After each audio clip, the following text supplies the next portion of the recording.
ಮೇ 2ರ ಕ್ಯಾಬಿನೆಟ್ನಲ್ಲಿ ಜಾತಿ ಗಣತಿ ಅಂತಿಮ ವರದಿಯಾಗುತ್ತೆ. ಮಾಧ್ಯಮ ಪ್ರಕಟಣೆಯಲ್ಲಿ ಸಿಎಂ ಸಿದ್ದರಾಮಯ್ಯ ಬಗ್ಗೆ ಮಾಹಿತಿ ತಿಳಿಸಿದ್ದಾರೆ. ಇವತ್ತು ಸಚಿವ ಸಂಪುಟ ಸಭೆಯನ್ನ ಕರೆಯಲಾಯಿತು. ಹಲವಾರು ವಿಚಾರಗಳಿಗೆ ಸಂಬಂಧಪಟ್ಟಂತೆ ಇವತ್ತಿನ ಸಭೆಯಲ್ಲಿ ಚರ್ಚೆ ನಡೆಸಲಾಗಿದೆ. ಅಂತಿಮವಾಗಿ ಮೇ 2ರ ಕ್ಯಾಬಿನೆಟ್ನಲ್ಲಿ ಜಾತಿ ಗಣತಿ ವರದಿ ಅಂತಿಮ ಆಗುತ್ತೆ ಅಂತ ಮಾಧ್ಯಮ ಪ್ರಕಟಣೆಯಲ್ಲಿ ಸಿಎಂ ಸಿದ್ದರಾಮಯ್ಯ ಮಾಹಿತಿ ನೀಡಿದ್ದಾರೆ. ವರದಿ ಬಗ್ಗೆ ಪೂರಕ ಮಾಹಿತಿ ಒದಗಿಸುವುದಕ್ಕೆ ಎಚ್.ಕೆ. ಪಾಟೀಲ್ ಸೂಚನೆ ನೀಡಿದ್ದಾರೆ. ಇನ್ನಷ್ಟು ಮಾಹಿತಿ, ತಾಂತ್ರಿಕ ವಿವರಗಳು ಚರ್ಚೆಗೆ ಅವಶ್ಯಕತೆ ಇದೆ. ಹಿರಿಯ ಅಧಿಕಾರಿಗಳಿಗೆ ಸೂಚನೆ ಕೊಟ್ಟಿದ್ದಾರೆ ಎಚ್.ಕೆ. ಪಾಟೀಲ್. ಮತ್ತಷ್ಟು ಮಾಹಿತಿ ಹಾಗೆ ತಾಂತ್ರಿಕ ವಿವರಗಳು ಬೇಕಾಗಿದೆ, ಅದನ್ನ ಒದಗಿಸಿ ಅಂತ ಅಧಿಕಾರಿಗಳಿಗೆ ಸೂಚನೆಯನ್ನು ನೀಡಿದ್ದಾರೆ. ಮೇ 2ರಂದು ಅಂತಿಮ ತೀರ್ಮಾನಕ್ಕೆ ಬರೋದಕ್ಕೆ ನಿರ್ಧಾರ ಮಾಡಲಾಗಿದೆ. ಇವತ್ತು ಸಚಿವ ಸಂಪುಟ ಸಭೆಯಲ್ಲಿ ಈ ಬಗ್ಗೆ ನಿರ್ಧಾರವನ್ನು ತೆಗೆದುಕೊಳ್ಳಲಾಗಿದೆ. ಇವತ್ತು ಎಲ್ಲ ಸಚಿವ ಸಂಪುಟ ಸಭೆಯನ್ನ ಕರೆಯಲಾಗಿತ್ತು ಜಾತಿ ಗಣತಿಯ ವರದಿ ವಿಚಾರಕ್ಕೆ ಸಂಬಂಧಪಟ್ಟಂತೆ. ಬಟ್ ಇನ್ನೂ ಕೂಡ ಒಂದಷ್ಟು ಮಾಹಿತಿಗಳು ಬೇಕಾಗಿದ್ದಾವೆ. ಅದರ ಬಗ್ಗೆ ಮಾಹಿತಿಗಳನ್ನು ಸಂಗ್ರಹ ಮಾಡಿ, ತಾಂತ್ರಿಕ ವಿವರಗಳನ್ನು ಸಂಗ್ರಹ ಮಾಡಿ ಅಂತ ಅಧಿಕಾರಿಗಳಿಗೆ ಎಚ್.ಕೆ. ಪಾಟೀಲ್ ಸೂಚನೆಯನ್ನು ನೀಡಿದ್ದಾರೆ. ಈ ಹಿನ್ನೆಲೆಯಲ್ಲಿ ಆ ಒಂದು ಮಾಹಿತಿಯನ್ನು ಕೂಡ ಸಂಗ್ರಹಿಸಿ ಮೇ 2ನೇ ತಾರೀಕು ಅಂತಿಮ ನಿರ್ಧಾರ ತೆಗೆದುಕೊಳ್ಳೋದಾಗಿ ಮುಖ್ಯಮಂತ್ರಿಗಳು ಹೇಳಿದ್ದಾರೆ. ಜಾತಿ ಗಣತಿ ವರದಿ ಮುಂದೂಡಿರುವುದು ಸರ್ಕಾರಕ್ಕೆ ಒಂದು ನೆಪ ಬೇಕಾಗಿತ್ತು, ಹೀಗಾಗಿ ಮುಂದೂಡಿದ್ದಾರೆ. ದಾವಣಗೆರೆಯಲ್ಲಿ ಶಾಸಕ ಶಾಮನೂರು ಶಿವಶಂಕರಪ್ಪ ಈ ಬಗ್ಗೆ ಹೇಳಿಕೆ ನೀಡಿದ್ದಾರೆ. ಸಂಪುಟದ ಇಂದಿನ ನಿರ್ಧಾರದ ಬಗ್ಗೆ ನನಗೆ ಸಮಾಧಾನ ಇದೆ. ಆಕ್ಷೇಪಗಳಿದ್ರೆ ಲಿಖಿತ ರೂಪದಲ್ಲಿ ಸಲ್ಲಿಸುವಂತೆ ಹೇಳಿದ್ದಾರೆ. ಲಿಖಿತ ರೂಪದಲ್ಲಿ ಆಕ್ಷೇಪ ಸಲ್ಲಿಸುವಂತೆ ಸಚಿವರಿಗೆ ತಿಳಿಸಿದ್ದಾರೆ.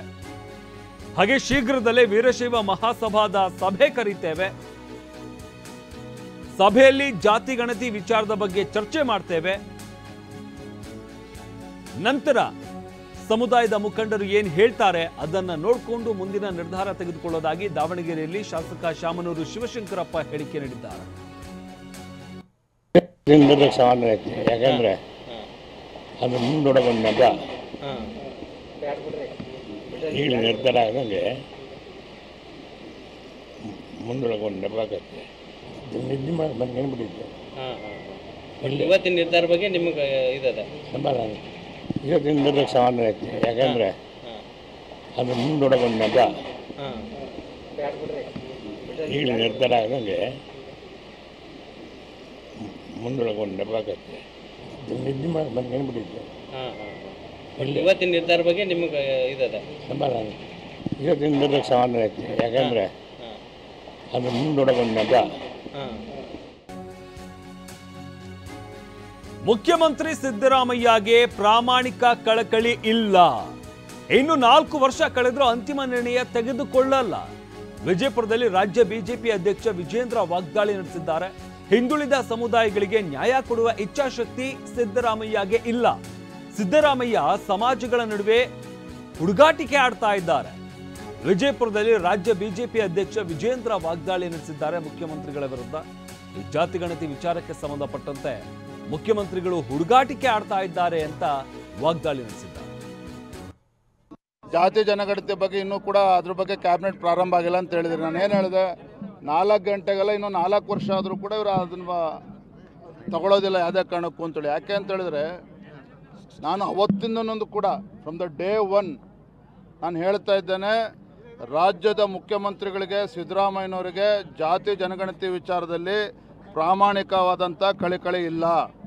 ಈ ರಾಜ್ಯದಲ್ಲಿರ್ತಕ್ಕಂಥ ಹಿಂದುಳಿದ ಸಮುದಾಯಗಳಿಗೆ ನ್ಯಾಯ ಕೊಡಬೇಕು ಅಂತಕ್ಕಂಥ ಇಚ್ಛಾಶಕ್ತಿ ಮುಖ್ಯಮಂತ್ರಿಗಳಿಗಿಲ್ಲ. ಹುಡುಗಾಟಿಕೆ ಮಾಡ್ತಾ ಇದ್ದಾರೆ ರಾಜ್ಯದ ಮುಖ್ಯಮಂತ್ರಿಗಳು.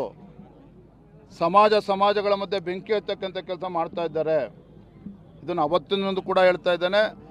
ಈ ರೀತಿ ಒಬ್ಬ ರಾಜ್ಯದ ಮುಖ್ಯಮಂತ್ರಿಗಳಾಗಿ ಹುಡುಗಾಟಿಕೆ ಮಾಡೋದನ್ನು ಬಿಡಬೇಕು. ಅವರು ತಮ್ಮ ಮುಖ್ಯಮಂತ್ರಿಗಳ ಕುರ್ಚಿಗಳನ್ನು ಭದ್ರಗೊಳಿಸ್ತಕ್ಕಂಥ ಸಲುವಾಗಿ ಈ ರೀತಿ ಹುಡುಗಾಟ ಮಾಡೋದನ್ನು ಅವ್ರು ನಿಲ್ಲಿಸಬೇಕು ಈಗಲಾದರೂ ಕೂಡ. ಇನ್ನು ಜಾತಿ ಜನಗಣತಿ ವಿಚಾರಕ್ಕೆ ಸಂಬಂಧಪಟ್ಟಂತೆ ತುಮಕೂರಿನ ಸಿದ್ಧಗಂಗಾ ಶ್ರೀಗಳು ಹೇಳಿಕೆ ನೀಡಿದ್ದಾರೆ. ಸಮೀಕ್ಷೆ ಮಾಡೋದಕ್ಕೆ ಮಠಕ್ಕೆ ಯಾರೂ ಬಂದಿಲ್ಲ, ಇಲ್ಲಿ ಯಾರನ್ನ ಕೇಳಿದ್ರು ಗೊತ್ತಿಲ್ಲ ಅಂತ ಹೇಳ್ತಾ ಇದ್ದಾರೆ. ತುಮಕೂರಿನಲ್ಲಿ ಸಿದ್ಧಗಂಗಾ ಶ್ರೀಗಳು ಹೇಳಿಕೆ ನೀಡಿದ್ದಾರೆ. ಲಿಂಗಾಯತರಲ್ಲೂ ಕೂಲಿ ಮಾಡುವ ಜನ ಇದ್ದಾರೆ. ಇವತ್ತು ಬಡವರು ಯಾವ ಸಮಾಜದಲ್ಲಿಲ್ಲ ಹೇಳಿ? ಎಲ್ಲಾ ಸಮಾಜದಲ್ಲೂ ಬಡವರಿದ್ದಾರೆ. 10 ವರ್ಷದ ಹಿಂದಿನ ಜಾತಿ ಗಣತಿ ಅಂತ ಹೇಳ್ತಾ ಇದ್ದಾರೆ. 10 ವರ್ಷದಿಂದ ಎಷ್ಟು ಬದಲಾವಣೆ ಆಗಿರಬಹುದು? ಅದನ್ನ ಮಾನದಂಡವಾಗಿ ಇಟ್ಟುಕೊಳ್ಳಬೇಕಾಗತ್ತೆ. 10 ವರ್ಷದ ಹಿಂದಿದ್ದನ್ನ ಜಾರಿಗೆ ತರೋದು ಸರಿಯಲ್ಲ. ಹೊಸದಾಗಿ ಸಮೀಕ್ಷೆ ಮಾಡಿ ಕ್ರಮ ಕೈಗೊಂಡರೆ ಸ್ವಾಗತ ಅಂತ ತುಮಕೂರಿನಲ್ಲಿ ಸಿದ್ಧಗಂಗಾ ಶ್ರೀಗಳು ಹೇಳಿಕೆ ನೀಡಿದ್ದಾರೆ. ಈಗ ಬಹುತೇಕ ಇದು ಅಪೂರ್ಣವಾಗಿರುವಂಥದ್ದು. ಎಲ್ಲರನ್ನೂ ಇದಕ್ಕೆ ಕೇಳಿದರಲ್ಲಿ ಕೇಳಿದ್ದಾರೆ ಅನ್ನುವಂಥದ್ದು ಇಲ್ಲ. ಬಹುತೇಕ ನಮ್ಮನ್ನು ಕೇಳಿದಾರ, ನಿಮ್ಮನ್ನು ಕೇಳಿದಾರ ಅಂದರೆ ಯಾರು ಬಂದಿಲ್ಲ, ಯಾರು ಗೊತ್ತಿಲ್ಲ ಅನ್ನುವಂತಹ ಮಾತುಗಳನ್ನೆಲ್ಲರೂ ಹೇಳ್ತಾ ಇದ್ದಾರೆ. ಅದರಿಂದ ಪ್ರತಿಯೊಬ್ಬರನ್ನು ಕೇಳಿ ಮಾಡಿ ತಿಳ್ಕೊಂಡು ಎಲ್ಲ ಜಾತಿ ಜನಾಂಗದಲ್ಲೂ ಹೇಗಿದ್ದಾರೆ, ಯಾವ ಸ್ಥಿತಿಯಲ್ಲಿದೆ ಅನ್ನೋದನ್ನು ನ್ಯಾಯಯುತವಾಗಿ ಸಂಪೂರ್ಣವಾದ ವರದಿಯನ್ನು ತರಿಸಿಕೊಂಡು ಅದ್ರ ಬಗ್ಗೆ ಕ್ರಮ ಕೈಗೊಳ್ಳುವಂಥದ್ದು ಸರ್ಕಾರದ ಕರ್ತವ್ಯ. ನಮಗೆ ಯಾರು ಬಂದಿಲ್ಲ, ಯಾರನ್ನು ಇಲ್ಲಿ ಯಾರು ಕೇಳಿದ್ರೆ ಯಾರಿಗೂ ಗೊತ್ತಿಲ್ಲ ಅಂತ ಅವ್ರು ಇನ್ನೂ ಕೂಡ ಅದ್ರ ಬಗ್ಗೆ ನಮಗೂ ಮಾಹಿತಿ ಇಲ್ಲ. ಇದರಲ್ಲಿ ಪ್ರಬಲ ದುರ್ಬಲ ಪ್ರಶ್ನೆ ಇಲ್ಲ, ಎಲ್ಲರೂ ಸಮಾನವಾಗಿ ಇರುವಂಥದ್ದು. ಸಂಖ್ಯೆ ಜಾಸ್ತಿ ಇರ್ಬೋದು, ಕಡಿಮೆ ಇರ್ಬೋದೇ ಹೊರತು ನಾನು ಹೇಳಿದಾಗ ಈಗ ಲಿಂಗಾಯತ ಸಮುದಾಯದಲ್ಲೂ ಕೂಲಿ ಮಾಡೋ ಜನ ಇದ್ದಾರೆ, ದಿನನಿತ್ಯ ದಿನಗೂಲಿ ಮಾಡಿ ಕೆಲಸ ಮಾಡುವಂಥವ್ರು ಇದ್ದಾರೆ, ಗುಳೆ ಎದ್ದು ಹೋಗ್ತಾ ಇದ್ದಾರೆ ಬಹಳಷ್ಟು ಜನ. ಅವರು ನೀವು ಕೆಲಸ ಮಾಡ್ತಿರ್ತಾರೆ, ಅಂಗದ ಮೇಲೆ ಲಿಂಗ ಹಾಕಿರ್ತಾರೆ, ರಸ್ತೆಯಲ್ಲಿ ಕೆಲಸ ಮಾಡ್ತಿರ್ತಾರೆ, ಪಾಪ ಮಕ್ಕಳನ್ನು ಕಟ್ಕೊಂಡೆಲ್ಲ ಕೆಲಸ ಮಾಡ್ತಾರೆ. ಯಾವ ಸಮಾಜದಲ್ಲಿಲ್ಲ ಇವತ್ತು? ಎಲ್ಲ ಸಮಾಜದಲ್ಲೂ ಕೂಡ ಬಡವರು ಇದ್ದಾರೆ, ಇಲ್ಲ ಅಂತ ಹೇಳೋಕ್ಕಾಗೋದಿಲ್ಲ. ಅಂಥವ್ರಿಗೆ ಆದ್ಯತೆಯನ್ನು ಕೊಡಬೇಕು.